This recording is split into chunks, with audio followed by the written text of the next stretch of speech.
Hello les filles, comment ça va? J'espère que vous allez bien. On se retrouve pour un nouveau vlog. Aujourd'hui on est vendredi et le livreur vient de passer, donc je me suis dit qu'on allait déballer ça ensemble étant donné que c'est une veste que j'ai commandée fin décembre je crois et qui est arrivée maintenant, on est à la mi-janvier. Alors la marque s'appelle Marcella London et c'est une marque qui s'inspire beaucoup de la marque The Frankie Shop que j'aime beaucoup.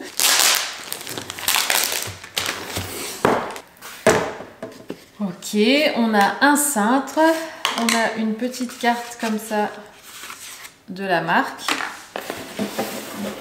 et la veste est ici. Alors c'est une veste qui est vendue en taille unique, elle est assez grande, c'est un truc assez oversized et tout ça, comme vous savez moi c'est ce que j'aime le plus. Bon, elle est un petit peu chiffonnée parce qu'elle était pliée.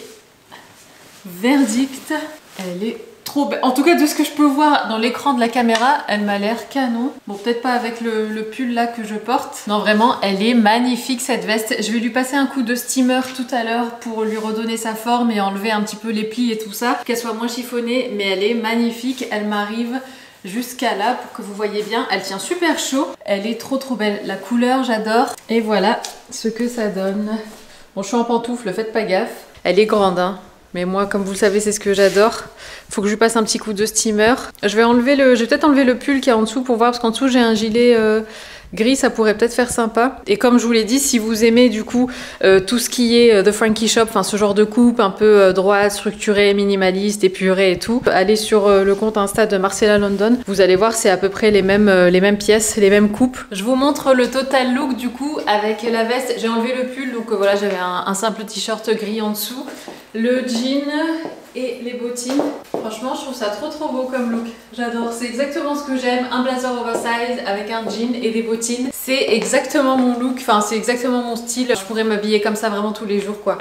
Donc voilà pour ça, je suis trop contente. Je vous mettrai le lien vers la veste si vous voulez en barre d'infos. Du coup, c'était mon petit cadeau. Bah, je vous l'avais dit, oui, c'était mon petit cadeau de fin d'année, on va dire, de mois à mois. Sinon, oui, je voulais aussi vous faire une update par rapport à mon état. Franchement, aujourd'hui, ça va dans le sens où je me sens aussi bien que quand je prenais un médicament hier et avant-hier. Donc là, aujourd'hui, c'est la première journée où je prends pas de médicament pour les vertiges. Celui que m'a prescrit mon médecin, c'était le Tanganil et apparemment, c'est un médicament que vous pouvez prendre à la pharmacie sans ordonnance. Sinon, quand je suis allée chez le médecin généraliste, elle m'a aussi découvert un bouchon d'oreille. Bon, ça m'a pas étonnée parce que j'ai souvent des bouchons d'oreille, mais du coup, j'ai fait le lien entre les deux et je me dis, est-ce que c'est pas à cause de ça aussi que j'ai des vertiges? Rendez-vous chez mon médecin traitant mardi. Comme ça, elle va me l'enlever. Je vais lui demander qu'elle me l'enlève. Et puis, de toute façon, j'ai rendez-vous chez l'ORL, mais c'est tard, en fait, c'est fin mars. Donc voilà, donc j'y vais doucement. Ouais, comme je vous l'ai dit, aujourd'hui, premier jour sans médoc, donc je le sens quand même. Mais là, ouais, j'ai juste un gros coup de fatigue. Donc je vais manger un petit truc et je vais me reposer et je vous reprends après.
C'est le lendemain, je suis habillée quasi pareil, j'ai changé le t-shirt et le jean mais j'ai gardé la veste. Je viens de me poser, comme vous l'avez vu, j'ai fait une petite session, bon c'est pas vraiment ménage mais j'ai réorganisé un petit peu la maison, j'ai mis un petit peu d'ordre et tout. Là je viens de m'asseoir, je vais me poser un peu, je vais me reposer, je vais regarder du coup Netflix, je vais continuer Downton Abbey. Ensuite cet après-midi on va aller chez mes parents, j'ai tout aéré dans la maison, j'ai mis un petit coup de sambon, puis voilà donc là je vais regarder un petit peu la télé puis je vous retrouve après. Les filles, je suis à l'épisode 8 de la saison 2 de Downton Abbey. Non mais qu'est-ce que c'est que ça? Il y a tout qui part en cacahuète. Non mais c'est un truc de fou là, j'en reviens pas. Je vais accrocher le linge sans transition aucune.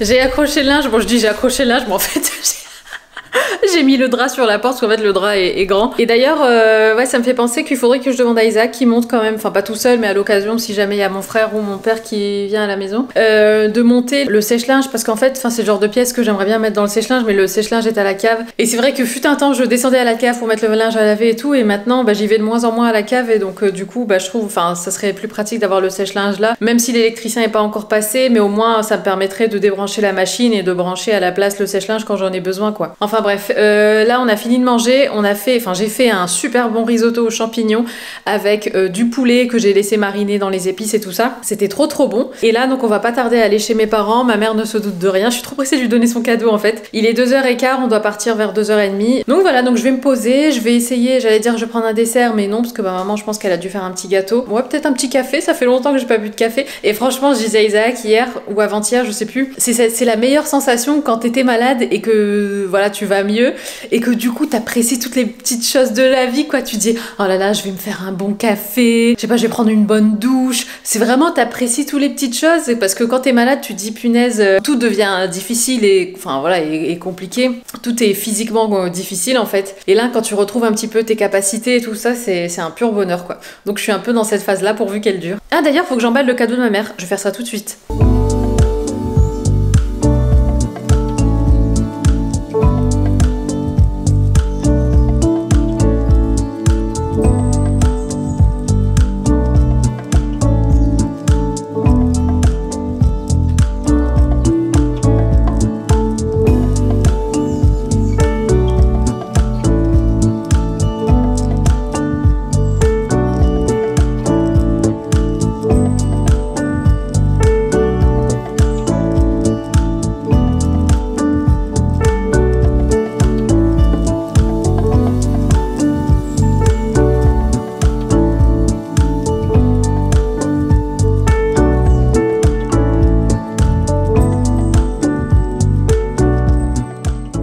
Dans la voiture, les filles, on est sur la route pour aller voir mes parents, et si je vous dis que ça fait 1 heure qu'on essaye de prendre la route, on a pris la route une première fois et en fait ma voiture est tombée enfin elle est pas vraiment tombée en panne, mais le moteur a commencé à faire n'importe quoi, il commençait à trembler, enfin la voiture commençait à vraiment trembler et puis elle avait plus du tout de puissance, donc Isaac conduisait avec la pied au plancher et elle avançait pas plus vite.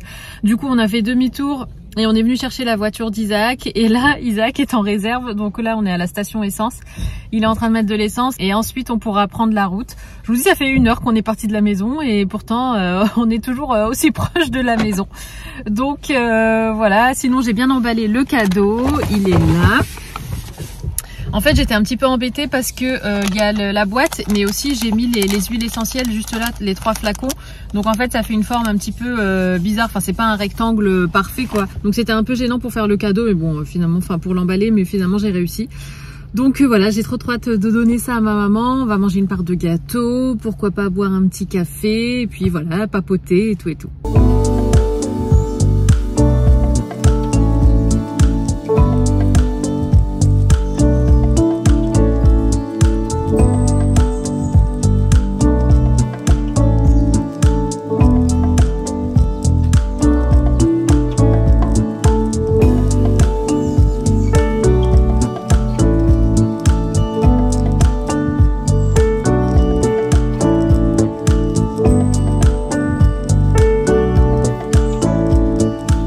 Lundi les filles, hier j'ai pas du tout filmé parce que franchement je me sentais pas bien, c'est ce que je disais à Isaac, en fait ça va ça vient, il y a des fois où j'ai l'impression de plus rien avoir et il y a des fois où ça revient. C'est hyper handicapant, mais bon c'est tout, je prends mon mal en patience. J'ai essayé d'appeler encore un autre cabinet d'ORL que j'ai trouvé là, mais bon ça décroche pas, la ligne est toujours occupée et tout, ils te mettent en attente mais après ça coupe. Demain j'ai rendez-vous chez mon médecin traitant, je vais lui dire pour le bouchon d'oreille, je vais voir un peu ce qu'elle peut faire de son côté. Mon papa a rendez-vous demain chez son ORL, du coup il va essayer de voir avec la secrétaire s'il peut pas me prendre en urgence, parce que c'est comme ça que ma grand-mère avait réussi à avoir un rendez-vous. Donc voilà, il me reste encore un espoir demain, mais franchement j'en peux plus. Et en fait au-delà du côté vertige et tout, le diagnostic que m'a donné le médecin que je suis allée voir, le médecin généraliste, c'est un diagnostic qu'elle a fait comme ça rapidement, mais c'est vrai qu'il y a que l'ORL qui pourra me dire vraiment ce que j'ai. C'est ça qui m'embête le plus en fait, c'est de pas être encore allé voir un spécialiste qui peut vraiment me dire bah voilà c'est ça que vous vous avez et c'est ça qu'il faut faire. Donc voilà, je suis pas vraiment dans le meilleur des moods, on va dire. J'ai hâte que cette séance se fasse. J'ai même pas envie d'y aller parce que je sais à quel point je vais morfler. Je vais me poser un peu, je vais attendre d'aller au rendez-vous et peut-être que plus tard je serai de meilleure humeur, mais c'est vrai que là j'ai le moral un peu dans les chaussettes. Donc voilà, je vous dis à tout à l'heure.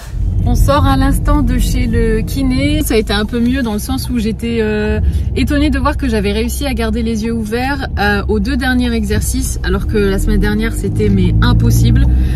Donc c'est déjà pas mal. Je me dis qu'il y a du progrès déjà. Et voilà, mais de toute façon il faudra refaire quelques séances. Là à la fin il m'a aussi refait la manipulation, il me bascule de droite à gauche là. Je lui ai parlé des cervicales et tout ça, alors il m'a dit oui, il se peut que voilà que vous tendiez, que vous remontiez un peu trop les épaules et tout ça, et à un moment ça fait une pression sur les cervicales. Il dit mais il faut quand même faire les exercices. Donc voilà, donc j'ai à nouveau rendez-vous vendredi, donc fin de semaine, on verra si je progresse encore ou pas, mais bon. Un jour à la fois on va dire. Donc là on va aller faire les courses avec Isaac. Puis voilà, c'est une nouvelle semaine qui commence.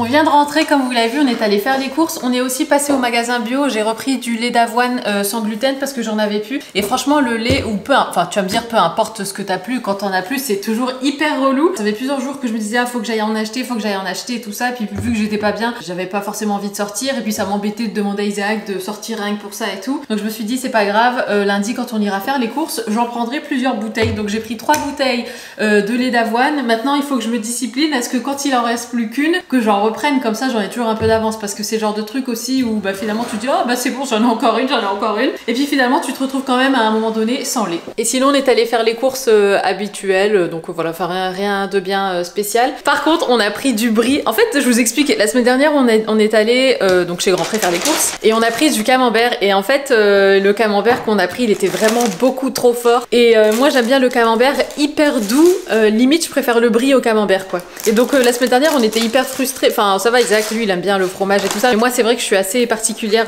pour le fromage, j'aime pas les fromages trop forts et tout, donc on a pris du brie. Celui-là de chez Grand Pré il est bon, mais je trouve quand même que le meilleur des bries ça reste quand même le Caprice des Dieux. Je sais que c'est un brie qui est voilà industriel on va dire, mais je trouve que pour moi, enfin perso je trouve que c'est le meilleur des bries quoi. Donc là on a pris ça, donc on va se faire un petit déj avec Isaac. Ah oui, Isaac s'est pris aussi une mimolette, ah c'est une jeune. Ouais, ça tu peux en manger. Ah ouais, j'aime bien la jeune. Ouais. Bah justement, tout ce qui est fromage trop fort qui a trop vieilli, j'aime pas trop. Donc voilà, donc ouais, on va se faire un petit déj avec Isaac. Je vais me faire du bon chocolat chaud du coup, maintenant que j'ai à nouveau mon lait.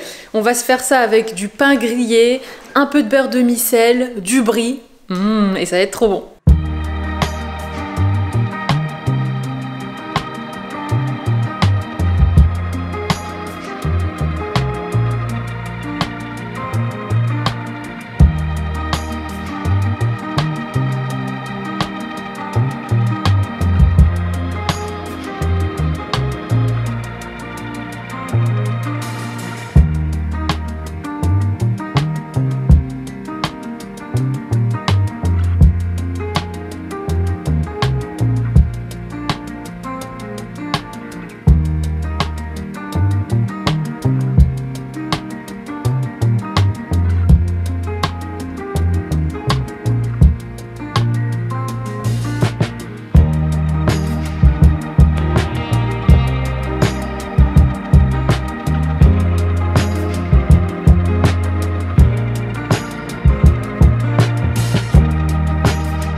avec maman au Jenga. Donc je vous explique les règles si vous en avez un et vous connaissez pas. Et donc en fait il faut retirer plein de pièces, enfin plein de trucs là en bois. Et celui qui fait tomber la tour il a perdu. Et aussi tout le temps quand on a ça là, quand on a ça, et ben il faut tout le temps la mettre au-dessus de la tour. Voilà. Allez, on joue? Oui. Du coup, ça, bah, c'est pas grave. Tu veux le remettre? Ok. Vas-y, à toi. Commence. Allez, vas-y. Commence.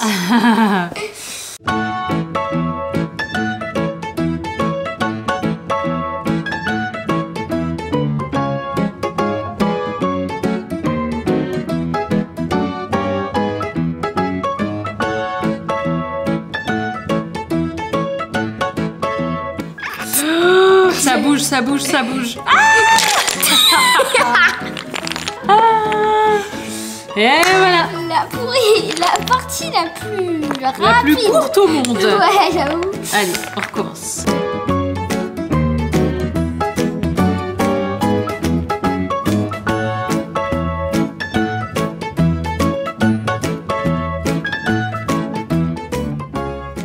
On est dans la chambre les filles, je me suis dit que j'allais... En fait je viens de faire le lit et du coup je me suis dit que j'allais aussi en même temps vous faire un petit point. Aujourd'hui on est mardi, ce matin j'ai rendez-vous chez le docteur, donc mon généraliste. Je voulais justement lui raconter ce qui s'était passé et tout ça durant toute cette semaine. Et ce matin mon papa m'a appelé en me disant qu'il avait réussi à me trouver un rendez-vous en urgence chez son ORL, donc je suis trop contente. J'ai rendez-vous à 13h45 aujourd'hui, j'ai qu'une hâte, c'est d'aller voir ce monsieur. Apparemment mon père lui a raconté un petit peu ce qui m'était arrivé et il lui a dit que je faisais des séances de kiné et l'ORL lui a répondu que ça n'avait rien à voir. Je sais pas si c'est mon papa peut-être qui a fait un raccourci sur mon histoire et donc qui a pas donné tous les détails. Donc voilà, donc j'ai trop hâte d'aller voir l'ORL. J'ai hésité du coup à maintenir mon rendez-vous chez mon médecin généraliste étant donné que voilà je vais voir l'ORL donc c'est tout. En même temps je me suis dit que ça sera l'occasion de lui demander une prise de sang, enfin un bilan sanguin vraiment complet, qu'elle prenne ma tension, voilà tout ça, qu'elle me fasse un check-up et puis je vais lui demander du coup pour le bouchon d'oreille même si je vais voir l'ORL cet après-midi. Donc voilà, mais en tout cas j'ai trop hâte. Sinon, ce que je vous ai pas dit, c'est que ma voiture nous a... Si, je vous l'ai dit que ma voiture nous avait lâché. Oui, c'était sur la route pour aller chez mes parents dimanche. Il y a une dépanneuse qui est venue chercher la voiture hier et aujourd'hui on doit aller du coup chez le concessionnaire, donc Mini, pour voir un petit peu ce qu'il en est, combien ça va nous coûter cette réparation. Au départ, on a un peu paniqué parce que c'était écrit panne moteur et voilà, enfin selon Isaac et mon papa. Apparemment, quand c'est le moteur, t'en as pour un paquet quoi et voilà, c'est pas toujours le genre de dépense que t'attends. Mais le monsieur qui conduisait la dépanneuse hier a dit qu'apparemment c'était récurrent chez les Mini, enfin que c'était un truc qui arrivait souvent et que c'était pas forcément le moteur mais que c'était voilà autre chose, genre les bougies ou je ne sais quoi, m'en demandait pas trop et que apparemment voilà c'est pas en termes de frais, c'est pas aussi conséquent que le moteur qui te lâche quoi. Donc voilà, donc on doit aller tout à l'heure chez le garage aussi du coup pour voir la voiture et voir un peu ce qu'ils vont nous dire en termes de devis. Et puis cet après-midi rendez-vous chez l'ORL, donc voilà, ça va être une matinée assez chargée je pense et j'ai trop hâte de sortir de chez l'ORL, juste d'être fixée. On est dans la voiture, enfin je suis dans la voiture, Isaac est en train de revoir pour le garage, enfin pour la voiture, là on est à la concession, on est au garage. Et donc je suis allée chez le médecin ce matin, donc je lui ai expliqué un petit peu ce que j'avais. Selon elle, effectivement, il y a un côté vertige. Enfin il y a des choses qui montrent que ça peut être ça, mais il y a des choses aussi qui montrent que ça peut être autre chose, parce que notamment je fais de la tension, je fais 15,9. Donc ouais, comme je vous disais, enfin moi elle m'a pris ma tension. Qu'est-ce qu'il y a? Tu veux les clés de la voiture, pardon. Ouais, c'est pas mal. Accessoire, bon. Ouais, non mais tu sais que je sais même pas où est-ce que je l'ai mis la clé. Donc je fais, donc elle a pris au début côté droit. Elle a vu que je faisais 15,4 je crois, je sais plus. Et après elle a attendu un petit peu que je me détende et tout. Et en fait elle a pris de l'autre côté le bras gauche et je fais 15,9. Donc elle m'a donné un appareil, un tensiomètre à faire pour prendre ma tension 3 fois par jour sur 3 jours. À la maison, elle m'a dit sait-on jamais, peut-être que c'est parce que voilà là vous êtes un petit peu stressé ou quoi et donc ça a augmenté la tension. On en saura plus chez l'ORL tout à l'heure. On vient de sortir de chez l'ORL les filles, ça y est, le diagnostic a été posé. J'ai pas du tout de soucis de cristaux, mes cristaux fonctionnent très bien. J'ai une neuronite vestibulaire. En fait droite, donc j'ai mon vestibule de mon oreille droite qui est donc inflammé. C'est un virus, c'est quelque chose qu'on attrape une fois dans sa vie apparemment et c'est viral. Il y a des personnes chez qui ça se développe même de façon beaucoup plus prononcée apparemment, avec une perte de la voix, la perte d'un œil. On peut être beaucoup plus touché physiquement par ça, mais moi ça va, c'est resté localisé on va dire. Franchement pour qu'il me pose le diagnostic ça a été hyper compliqué. Au début il m'a fait un test de l'audition, ça apparemment j'ai eu tout bon, donc j'ai pas de perte d'audition ni rien. Donc à un moment il m'a mis des lunettes où en fait pour moi il faisait sombre, mais en fait c'est des caméras. Et donc il a pu regarder le mouvement de mes yeux pendant qu'il me basculait et tout ça. Et en fait après le dernier exercice a été le plus dur pour moi. Il a pris ma tête, il l'a secouée mais dans tous les sens, vraiment comme un shaker. Il l'a fait 2 fois parce que la première fois il voyait pas très bien. Et en plus il fallait que je fasse ça les yeux fermés. La première fois je l'ai senti mais ça a été. Et la deuxième fois en fait vu qu'il voyait aucun signe, il m'a dit fermez les yeux. Et là il a secoué fort fort fort et il m'a dit ouvrez les yeux. Et j'ai dû ouvrir les yeux. Et au secours parce qu'à partir de là franchement ça tournait tellement. Même quand il me parlait, après on s'est remis à son bureau. D'ailleurs, heureusement qu'Isaac était là pour me tenir parce que j'ai cru vraiment que j'allais vomir. Enfin bref. Et donc après on s'est assis à son bureau, donc il a expliqué, il a posé le diagnostic et tout ça. Il a dit qu'effectivement c'était vachement impressionnant, que ça n'avait rien à voir avec mes cristaux et que avec le temps, d'ici ben voilà, dans des années, en fait je vais perdre complètement mon vestibule droit et c'est mon vestibule gauche qui va compenser. Tout ce qui est kinésithérapie vestibulaire, c'est bien, ça va accélérer la guérison, mais pas tout de suite. Il faut que j'attende à peu près allez, une dizaine de jours, le temps quand même que je me sente mieux. Tout ce que je dois faire maintenant, c'est du repos et prendre du Tanganil pendant minimum 2 semaines. Et il a dit que vraiment la guérison, normalement, ça met 4 à 6 semaines. Il a dit que voilà, que je devais bouger autant que je peux. Évidemment, je vais pas commencer à faire du sport, ce genre de choses, mais il a dit voilà, le but c'est pas de rester alité et de pas bouger. Voilà. Et il m'a dit voilà, c'est quelque chose qu'on a une fois dans sa vie. Je vais dire, purée, vous me soulagez parce que, enfin, je me suis dit mais est-ce que c'est quelque chose qui va m'arriver souvent? Enfin, est-ce que je suis sujette à ça et tout?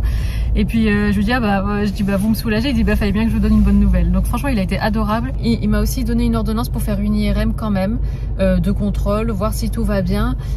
Enfin voilà, parce qu'il a expliqué que sait-on jamais, des fois ce genre de choses ça peut laisser des traces. Il dit bon là maintenant vu que ça vient d'arriver, ça peut être peut-être de la taille d'une pointe d'un stylo quoi. Il dit mais c'est le genre de truc que si on laisse traîner au bout de 25 ans ça peut devenir ça peut obtenir la taille d'un chou-fleur de 4 cm dans le cerveau et ça c'est ce qu'on veut absolument éviter. Donc je dois faire une IRM pas tout de suite. Il m'a dit prenez rendez-vous maintenant parce que de toute façon les délais sont assez longs, mais d'ici 2 mois je dois passer une IRM. Donc voilà, mais en tout cas c'est ce que je disais au docteur, franchement je suis juste soulagée de savoir ce que j'ai. Et puis ça m'a aussi fait du bien parce qu'il a vraiment expliqué à Isaac ce que je ressentais et c'est vrai qu'il explique voilà que pour l'entourage c'est pas toujours évident parce que quand tu te blesses le corps par exemple, je sais pas, enfin un truc physique qui se voit comme tu te casses le bras ou quoi, bah voilà ça se voit et l'entourage comprend, mais c'est vrai que quand c'est dans ta tête et c'est quelque chose qui se voit pas, bah c'est difficile de mesurer en fait les symptômes et tout. Et donc ça m'a fait plaisir, enfin ça m'a touché qu'il explique à Isaac ce que je ressentais. Il lui a dit c'est comme quand vous faites du tourniquet quand vous êtes petit, que vous tournez, ensuite vous descendez du tourniquet. Mais en tout cas non, franchement je suis vraiment soulagée de savoir ce que j'ai et maintenant je me dis que je peux que aller mieux. Mais j'ai eu vraiment un coup de... Enfin ça tape vraiment sur le moral quoi, parce que bref voilà. On va essayer de passer à autre chose, j'ai pas envie de vous embêter avec ça trop longtemps, ça fait maintenant la 2e vidéo que j'en parle. Enfin voilà, j'ai envie que pour vous ça reste quand même un vlog, enfin du contenu qui vous fasse sortir de votre quotidien, des trucs feel good, bonne humeur et tout. Et donc si je commence à... Enfin voilà, j'ai pas trop envie de me plaindre et tout. Il n'y a plus qu'à aller mieux et voilà, je vais prendre mes médicaments. Et donc Tanganil, il a dit 6 comprimés par jour. Hein. Enfin il a dit au moins 2 le matin. Et voir après le midi comment ça va. Et alors soit 1 ou 2 le midi et soit 1 ou 2 le soir. Donc voilà, là on va rentrer. Puis bientôt ce sera l'heure d'aller chercher Ayane à l'école. Ça a été une journée mais c'est tout, fallait que ça se passe comme ça.